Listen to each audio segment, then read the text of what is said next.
Dans cette vidéo, on va voir comment connecter WhatsApp à N8N. Donc vous allez voir, c'est pas si difficile au final. Donc la première étape, vous allez ajouter directement un trigger WhatsApp. Donc par exemple, vous allez chercher WhatsApp Business Cloud et on va choisir en trigger, par exemple, on message. Donc ici, moi, vous voyez que j'ai déjà ma connexion qui a été créée. On va en créer une nouvelle pour l'exemple. Donc ce qu'il nous faut, c'est un client ID et un client secret. Pour ça, très facile, on va se rendre sur cette page developer.facebook.com et vous allez dans mes applications. Donc on clique là-dessus et là on voit que c'est les applications que j'ai déjà créées. On va en créer une nouvelle, donc on va créer une app. Donc on va l'appeler test YouTube N8N. OK. Cas d'utilisation, vous mettez autre. Ensuite, vous choisissez business ici. Suivant. Hop, donc là tout est bon et on marque pas pour l'instant de portefeuille business. OK, donc là vous mettez votre mot de passe. Une fois que vous arrivez sur cette page, vous cliquez sur WhatsApp et vous marquez configurer. Donc ici, on doit sélectionner un portefeuille business. Donc moi, j'en ai plusieurs. Donc je vais prendre par exemple celui-ci. Et si vous n'en avez pas, c'est assez simple d'en créer un. Vous devez vous rendre sur cette page-là, business.facebook.com/business/login page. Donc tous les URL seront directement dans la description. Et vous vous connectez avec votre compte Facebook. Donc il faut absolument avoir un compte Facebook. Ensuite, vous arriverez dans cette page-là méta, et là, vous avez vu qu'il y a tous mes portefeuilles business, et vous devez simplement en créer un. Une fois que c'est créé, vous pourrez le sélectionner ici. Ensuite, on clique sur continuer, et ensuite, on va pouvoir commencer à utiliser l'API. Donc, vous cliquez sur ce bouton, configuration de l'API. Donc ici, vous pouvez générer un token d'accès. Donc attention, si vous le faites, gardez-le bien de côté, vous allez le voir une fois, et vous pourrez plus le refaire après. Donc, il faut bien le garder. Donc, on génère un token. Donc là, vous avez simplement à activer ici.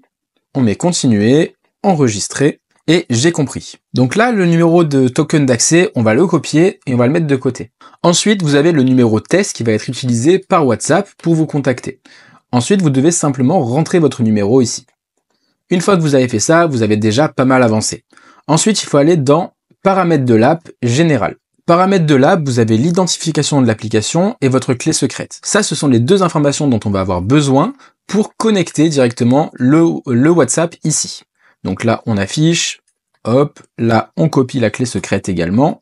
Et là, on a en fait la possibilité maintenant d'envoyer des messages avec WhatsApp. Donc là, on l'a bien connecté, on va l'appeler ici YouTube Test.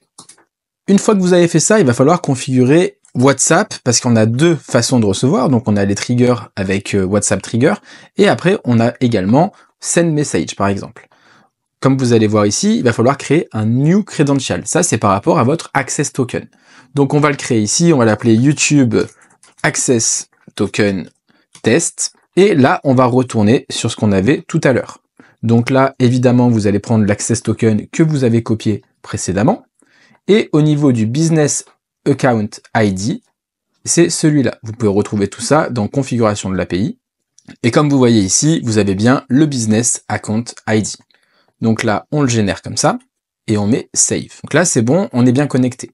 Dernière manipulation très importante, ça va être d'étendre la durée de vie du token, qui là est valable seulement quelques heures, voire même seulement 1 heure. Donc vous allez dans Outils, Outils de debug de token d'accès, et ici, vous prenez votre token, et vous le mettez ici, et vous marquez Débugger. Là, vous voyez que c'est fini dans environ 1 heure, et on va marquer Étendre le token d'accès. Donc là, c'est bon, ce nouveau token expirera le 1er septembre et du coup c'est bon, il n'expirera plus. Vous pouvez l'utiliser pendant 2 mois.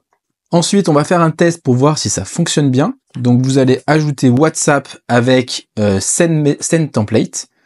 Et là, on va bien choisir le nouveau qu'on vient de créer, donc YouTube Access Token. On va marquer Send Template, on va sélectionner le test number et vous allez bien mettre votre numéro de téléphone avec le template Hello World. Mettez le même numéro de téléphone que ce que vous avez mis précédemment, sinon ça marchera pas.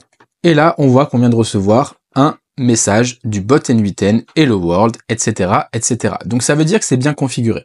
Maintenant, vous avez tout qui est à votre disposition pour profiter de WhatsApp et de pouvoir communiquer avec WhatsApp. On va créer un petit truc rapide. Donc on fait juste un petit test. On va simplement connecter le trigger WhatsApp en message reçu. On rajoute un petit agent sans mémoire, c'est juste pour l'exemple, qui va utiliser le module OpenAI avec le prompt qui est directement reçu du body du message. Et ensuite, on va pouvoir répondre avec un message en mettant bien le numéro que vous avez utilisé, que vous avez rempli dans Meta. Sinon, vous allez avoir des soucis et votre compte va être bloqué. Donc, on peut faire un petit test. Là, on va lui dire salut, comment vas-tu? Et vous allez voir qu'on va recevoir une réponse de WhatsApp dans quelques secondes. Voilà, salut, je vais bien, merci, et toi, comment ça va? Donc voilà, vous savez désormais connecter WhatsApp à N8N. Vous avez vu, c'est pas très compliqué. Vous aurez bien tous les liens dans la description. N'hésitez pas si vous avez la moindre question. Je vous dis à très vite. C'était Romain. Ciao!